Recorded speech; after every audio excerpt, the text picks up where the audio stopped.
పుష్పరాజ్ ఊర మాస్ దండయాత్ర స్టార్ట్ అయింది. వర్త్ వర్మ వర్త్, పెట్టిన ప్రతి పైసా వర్త్. ఆ సీన్స్, ఆ ఎలివేషన్స్ కళ్ళు చెదిరిపోయేలా ఉన్నాయి. వర్మ మైండ్ బ్లోయింగ్, వేరే లెవెల్ వర్మ అంటూ ప్రీమియర్స్ ఫస్ట్ రోజు చూసిన ప్రతి ఒక్కరు కాలర్ ఎగరేసుకుంటూ చెప్తున్న మాటలు ఇవి. తెర మీద బన్నీ మాస్ తాండవం ఆడాడు.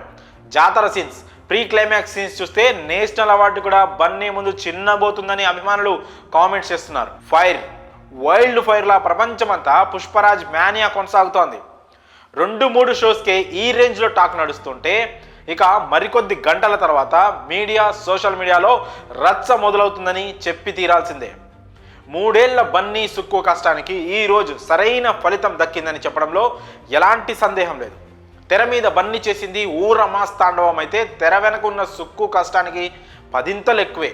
సుకుమార్ లేబర్ మాస్ స్పెల్లింగ్ చూపించాడని సోషల్ మీడియాలో సుకుమార్ను తెగ పొగిడేస్తున్నారు అభిమానులు. నిజమే కదా మరి.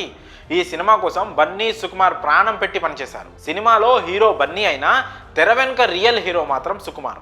ఆయన చెప్పింది మాత్రమే బన్నీ చేసి చూపించాడు. బన్నీ ఏ సీన్ ఎలా నటించాలి, ఎంత ఫోకస్గా చేయాలి, ఎంత ఇన్డెప్త్ ఉండాలి అన్నది ప్రతీది ఎంతో క్లారిటీగా సుకుమార్ చేసి చూపించారు.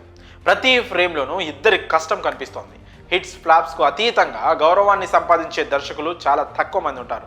అలాంటి వారిలో సుకుమార్ ఒకరు. కొన్ని ఫ్లాప్ మూవీస్ సైతం సుక్కు మార్క్ ఏంటో చూపించాయి.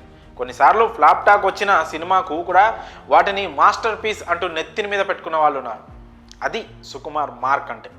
అలాంటి దర్శకుడు మాస్ కమర్షియల్ సినిమా తీస్తే ఎలా ఉంటుందో రంగస్థలం, పుష్ప 1, ఇప్పుడు పుష్ప 2 నిరూపించాయి.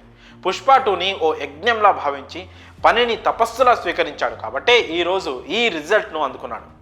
క్రియేటివిటీ ఎంతున్నా, ఎంత గొప్ప సినిమా తీసినా కమర్షియల్గా ఆడకపోతే ఆ కష్టం వృధా అవుతుంది. అయితే అలాంటి క్రియేటివిటీకి కమర్షియాలిటీతో మిక్స్ చేస్తే అద్భుతాలు సృష్టించవచ్చు.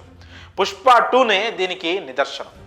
ఒక యాంటీ సోషల్ ఎలిమెంట్ లాంటి పుష్ప క్యారెక్టర్ని సూపర్ హీరోగా చూపించడం చాలా కష్టం.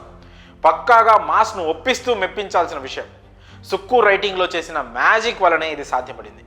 పుష్ప అనే వరల్డ్ బిల్డ్ చేయడం, వాటి చుట్టూ పాత్రల్ని సృష్టించడం అనే పాయింట్ దగ్గరే సుకుమార్ సక్సెస్ అయిపోయాడు. 3 ఏళ్ల పాటు ఒకే సినిమాకి కేటాయించడం హీరోలకే కాదు దర్శకులకు రిస్క్ ఫ్యాక్టరీ. ఓవైపు బడ్జెట్లు, వడ్డీలు తడిసి మోపెడవుతాయి. అయినా సరే సుకుమార్ వెనక్కి తగ్గలేదు. ఆ రిస్క్ని భరించాడు. మొన్నటి వరకు 1000 కోట్లు పక్కా అన్న ప్రేక్షకులు సినిమా చూసిన తర్వాత 2000 కోట్లు పక్కా అంటున్నారు. ఈ మాటల ముందు 5 ఏళ్ల పాటు వారు పడిన కష్టమంతా మర్చిపోతారని చెప్పడంలో ఎలాంటి సందేహం లేదు. ఇప్పుడు దేశం మొత్తం సుకుమార్ వైపు చూస్తోంది. రాజమౌళి తర్వాతి స్థానం ఎవరిది అని ఆరా తీసే వాళ్లకు సుకుమార్ ఓ ఆన్సర్ అయ్యాడని అభిమానులు కామెంట్స్ చేస్తున్నారు. తెలుగు సినిమా స్థాయిని సుకుమార్ మరో లెవెల్కు తీసుకెళ్లాడని నిస్సందేహంగా ప్రతి ఒక్కరు చెప్తున్నారు.